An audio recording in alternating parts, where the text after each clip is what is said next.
¿Qué nos pasó?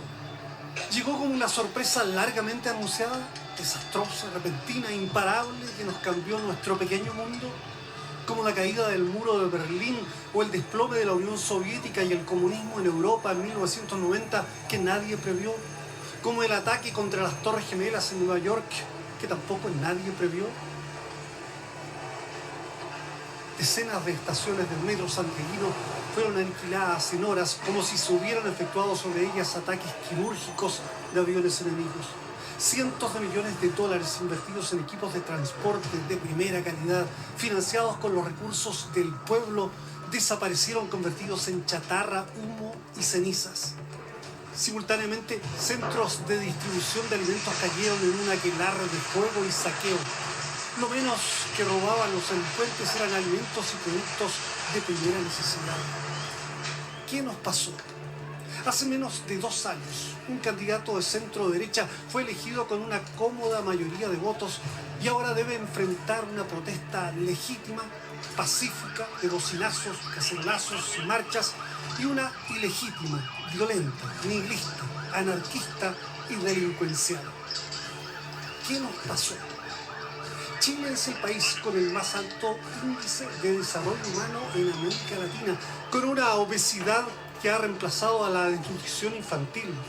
En pocos años recibió a más de 1 millón de inmigrantes que buscaban aquí un mejor nivel de vida. Millones de estudiantes chilenos constituyen la primera generación de sus familias en acceder a la educación superior. Los avances fueron sustanciales y cientos de miles de compatriotas salieron de la extrema pobreza. Las líneas de metro se extendieron por toda la ciudad. En la vandalizada estación San Pablo de la línea 1 del metro, custodiada por jóvenes chilenos vestidos de uniforme y armados de fusiles casi tan grandes como ellos, converso con paseantes.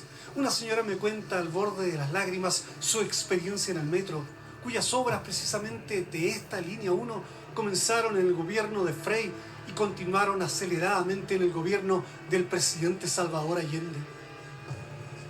Me da tristeza de ver en estas condiciones que está la primera línea que empezó a circular, ¿cuánto? 40 años atrás. Me da pena vivir en estas condiciones. ¿Cómo puede haber tanta maldad en la juventud o no sé en quién? ¿Por qué hacer esto si nosotros salimos perjudicados, nosotros mismos? Recuerdo haber viajado en un trayecto piloto con el gran impulsor de la obra, el arquitecto Juan Parroquia. En forma geométrica. O sea, por una cantidad de línea pequeña como vamos a inaugurar ahora, tenemos solamente 50.000 pasajeros diarios. Pero si duplicamos esa cantidad, podemos llegar a 300.000 pasajeros diarios. Una magnífica estación cuidada por la gente y ahora en negras ruinas. Hay que empezar por enseñar a los hijos, educar a los hijos que crezcan con otra mentalidad, no con ese resentimiento, ¿me entiendes? Creo que la verdad es que esto se fue de las manos, o sea, ya no hay tranquilidad, no puede salir a la calle, para ir a trabajar hay problemas, es tremendo.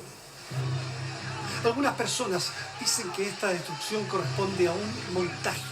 Las autoridades habrían dejado que esto ocurriera y solo trajeron a los militares después que todo pasó y cuando no quedaba nada más para preservar. La tesis me parece más bien absurda y propia de la basura comunicacional que uno encuentra en irresponsables redes sociales. Si es verdad, es un montaje, ¿no? Para que uno crea que los delincuentes hicieron esto. Porque ¿por qué ellos están recién ahora aquí? ¿Por qué no estuvieron cuando los delincuentes vinieron a dejar la escoba? ¿Por qué no había nadie? No había seguridad, nada. No había ninguna seguridad, ningún carabinero, ningún militar. Entonces, raro. Pero aquí también encontramos un papel que podría darnos una de las tantas claves respecto a la catástrofe que estamos viviendo. En este papel que pegaron aquí en la estación San Pablo del metro dice: nos quitaron tanto que nos quitaron hasta el miedo. Bueno, de alguna manera eso refleja que no se trata solamente de delincuencia, sino que hay gente que realmente, genuinamente sentía que habían injusticias de mucho tiempo. Probablemente mucha gente terminó por sentir que el chancho no estaba bien pelado, que la distribución de la riqueza no era la más justa, que las instituciones republicanas se fueron degradando y corrompiendo, que el modelo de seguridad social que ofrecía buenas pensiones a los trabajadores no funcionaba, que aunque teníamos una inflación baja, el costo de la vida era tanto más alto y los alimentos básicos eran tanto más caros que en un país rico como Alemania o en España. Pilar, una periodista chilena que vive en Barcelona, ante mis dudas, me envió hoy una boleta de lo que pagó ayer en el supermercado. Casi todos los precios son iguales o menores que los registrados en Chile. Si a la tradicional desigualdad de ingresos en el país se agrega una segregación social y urbana que separa radicalmente a los sectores que tienen más de los que tienen menos, si las deudas se cargaban como culpas insoportables sobre las espaldas modestas y si ante la falta de liderazgos políticos tradicionales que encanten o motiven a la gente, empezó a surgir de manera marginal un movimiento anarquista de ruptura total y de demonización del el caldo de cultivo para una sonada estaba preparado. Probablemente quienes hicieron esto, quienes provocaron este desastre, esta catástrofe, pueden haber sido delincuentes, anarquistas, nihilistas, pero lo que realmente hicieron fue provocar un daño terrible a la gente más modesta. Reponer esta línea tardará meses y tal vez años. Hace 9 años tuvimos algo parecido a lo que ha estado ocurriendo en estos días, cuando un terrible terremoto rompió las ataduras legalistas y formales de la gente. Mientras muchos manifestaban con gestos su solidaridad y generosidad con las víctimas, otros salieron a las calles a saquear, a robar. Los chilenos evidenciamos entonces que había entre nosotros una tendencia al robo y a la deshonestidad. Dadas las condiciones de anomia y desorden, se expresa una cierta proclividad al pillaje en muchas partes del mundo. Y por supuesto en Chile. En caso de una supuesta o genuina necesidad, muchos asaltan supermercados y tiendas para robar. Incluso llegan en autos y camionetas para llevarse lo pillado. Yo creo que hay que dar el ejemplo, aquí hay que venir a limpiarse. Hijo, esto no es una inclusión, esto es un desastre, parece una guerra. Y gradualmente, casi sin darnos cuenta, los que asumen la conducción de la violencia no son los partidos de oposición tradicionales, sino grupos fuera del sistema político, los ya famosos encapuchados, muchos de ellos delincuentes, pero otros tantos con una definida orientación anarquista en que todo lo que huela a Estado es despreciable y destruible.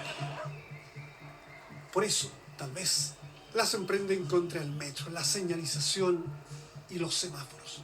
Son los mismos que escriben consignas de odio y violencia, los que escriben una sigla algo críptica, ACAB, ACAB. Para entenderla hay que remitirse al acrónimo iconoclasta en inglés. All cops are bastards.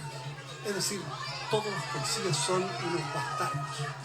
Progresivamente se han tornado más visibles en demostraciones masivas, aprovechando las manifestaciones públicas de protesta social autorizadas y legítimas.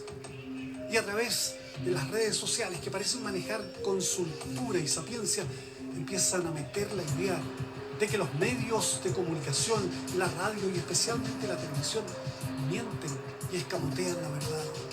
Y los periodistas sentimos ante esto lo que deben sentir los periodistas norteamericanos con las diatribas del presidente Donald Trump cuando se enfilan hacia el periodismo libre y serio de Estados Unidos.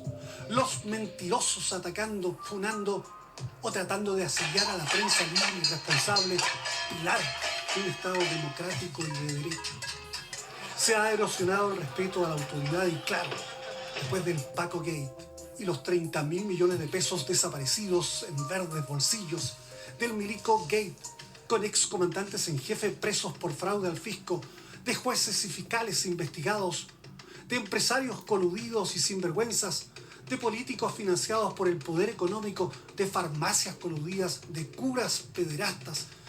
Bueno, es comprensible que haya rabia y quizás bajo todo esto esté una profunda desazón con un sistema socioeconómico que parece eternizar la desigualdad de ingresos en el acceso a la educación de calidad, a la salud de calidad y a un sueldo y a una previsión justas. Algo más. Tenemos entendido que hasta el año pasado los soldados del ejército y de las Fuerzas Armadas desplazados en las calles del país ahora no parecen haber estudiado las reglas del uso de la fuerza durante la vigencia de estados de excepción constitucional.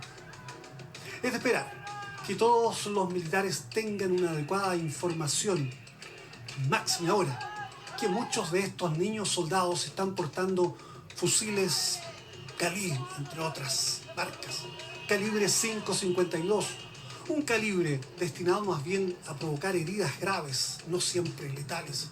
Se llaman así, reglas del uso de la fuerza en tiempos de excepción constitucional, y son parte de normas internacionales aprobadas en las Naciones Unidas. Violar esas reglas